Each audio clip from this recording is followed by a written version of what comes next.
Berdasarkan prasasti Mula Malurung, sebelum menjadi Raja Singasari, Kertanegara lebih dulu diangkat sebagai Yuwaraja di Kadiri.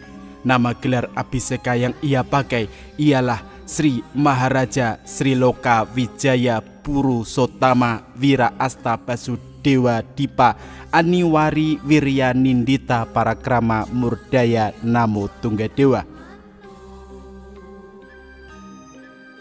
Berdasarkan prasasti Padang Roco yang bertarikh 1286, Kertanegara bergelar Sri Maharaja Diraja Kertanegara Wikrama Darmo Tunggadewa.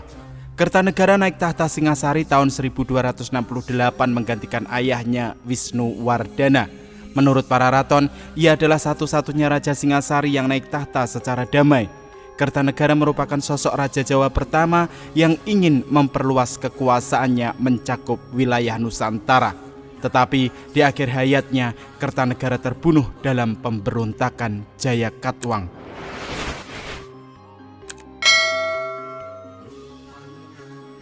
Garane wong akrami among api pawit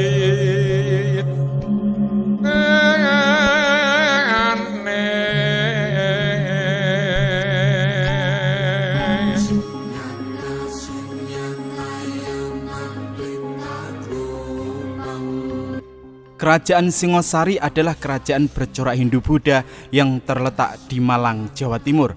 Kerajaan Singasari ini didirikan oleh Ken Arok yang sekaligus menjabat sebagai raja pertama dengan gelar Sri Rajasa Batara Sang Amurwa Bumi pada tahun 1222 Masehi.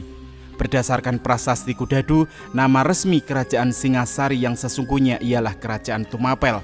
Menurut Nagara Kertagama, ketika pertama kali didirikan pada tahun 1222, ibu kota kerajaan Tumapel bernama Kutaraja.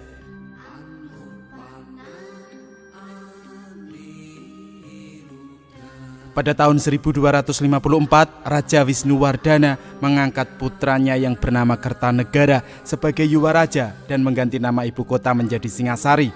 Nama Singasari yang merupakan nama ibu kota kemudian justru lebih terkenal daripada nama Tumapel. Maka kerajaan Tumapel pun terkenal pula dengan nama kerajaan Singasari. Nama Tumapel juga muncul dalam kronik Tiongkok dari dinasti Yuan dengan ejaan Tumapan.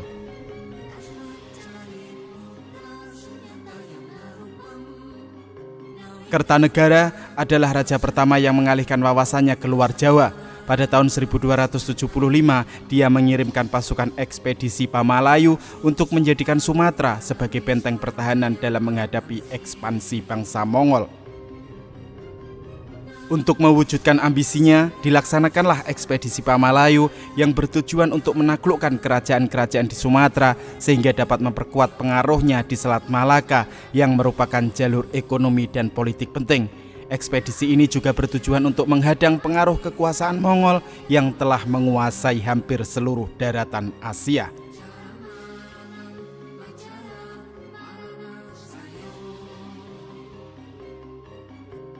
Beberapa catatan sejarah menyebutkan bahwa ekspedisi Pamalayu ini bertujuan untuk menjalin kekuatan untuk menghadapi orang Mongol dari dinasti Yuan yang berkedudukan di Kanbalik.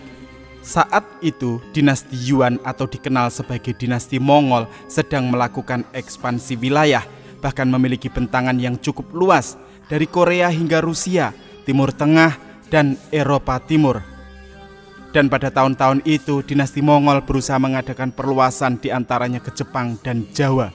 Jadi maksud ekspedisi ini adalah untuk menghadang langsung armada Mongol agar tidak masuk ke perairan Jawa.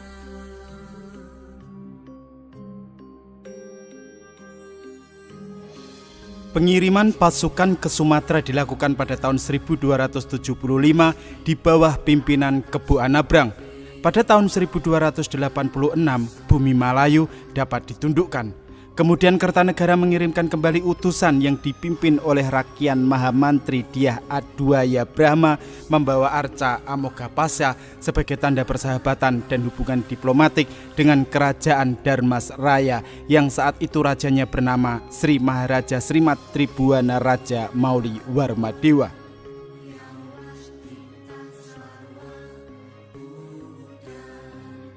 Pada tahun 1284, Kertanegara juga berhasil menaklukkan Bali dan membawa rajanya sebagai tawanan menghadap ke Singasari. Pada tahun 1289, datang utusan Kubilai Khan yang bernama Mengki meminta agar Kertanegara tunduk kepada kekuasaan Mongol dan menyerahkan upeti setiap tahunnya. Kertanegara menolak permintaan itu, bahkan melukai wajah Mengki. Dalam suatu riwayat diceritakan bahwa Kertanegara bahkan sampai memotong salah satu telinga Mengki. Untuk membalas hal itu, beberapa tahun kemudian Kubilai Khan mengirim pasukan yang dipimpin Ikemese untuk menaklukkan Singasari. Pasukan tersebut mendarat di Jawa, di mana saat itu Kertanegara telah lebih dulu meninggal akibat pemberontakan Jayakatwang.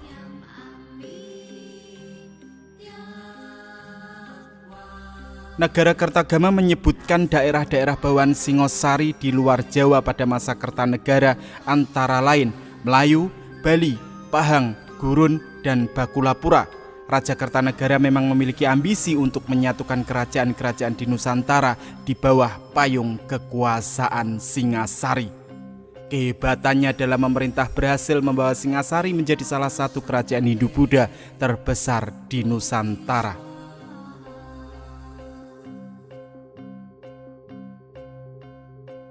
Raja Kertanegara adalah penguasa kelima kerajaan Singasari yang merupakan putra dari raja sebelumnya yaitu Wisnuwardana. Dalam prasasti Mula Malurung disebutkan kalau ayah dari Kertanegara bernama Seminingrat. Nama Seminingrat juga ditemukan dalam prasasti Maribong sebagai nama lain dari Wisnuwardana. Selain itu, prasasti Mula Malurung juga menyebutkan kalau ibu Kertanegara bernama Waningyun yang merupakan sepupu Seminingrat sendiri. Dalam prasasti Wurare, Kertanegara menyebut ibunya bernama Jayawardani. Kiranya nama Jayawardani ini merupakan gelar resmi dari Waningyun, cucu dari pendiri kerajaan Singosari, Ken Arok, dari pernikahannya dengan Ken Dedes.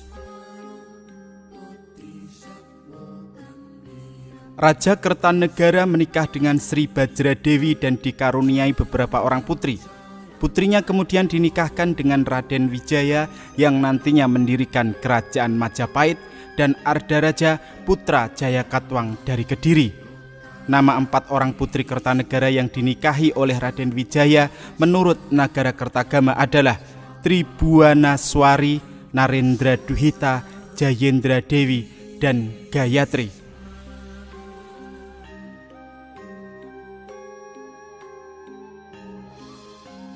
Kertanegara tewas akibat pemberontakan Jayakatwang Bupati Gilang-Gilang yang merupakan sepupu sekaligus ipar sekaligus besannya sendiri.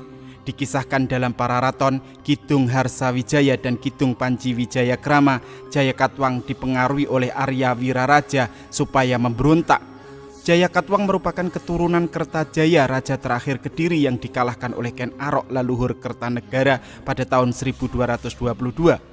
Sedangkan Arya Wiraraja adalah mantan pejabat Singasari yang sakit hati karena telah dimutasi ke Sumenep, Madura. Pasukan Jayakatwang dipimpin oleh Jaran Goyang bergerak menyerang Singasari dari utara. Kertanegara mengirim kedua menantunya yaitu Raden Wijaya putra Lembutal dan Ardaraja putra Jayakatwang untuk melawan. Tetapi Ardaraja kemudian bergabung ke dalam pasukan ayahnya. Pasukan Jaran Goyang hanyalah pancingan supaya pertahanan ibu kota kosong. Pasukan kedua Jayakatwang menyerang dari selatan. Saat itu Kertanegara sedang mengadakan pesta sebagai salah satu ritual agamanya. Ia lalu keluar menghadapi serangan musuh. Kertanegara akhirnya tewas dibunuh oleh tentara pemberontak bersama Empu Raganata, Patih Kebo Anengah, Panji Anggragani, dan Wirakerti. Menurut Negara Kertagama, Kertanegara dicandikan bersama istrinya di Sagala sebagai Wairocana dan Locana dengan lambang arca tunggal Ardanareswari. Kertanegara juga disanjung sebagai titisan Buddha Agung Mahaksobya oleh para keturunannya, yaitu dalam prasasti Wurare yang ditemukan di Trowulan, Mojokerto, Jawa Timur.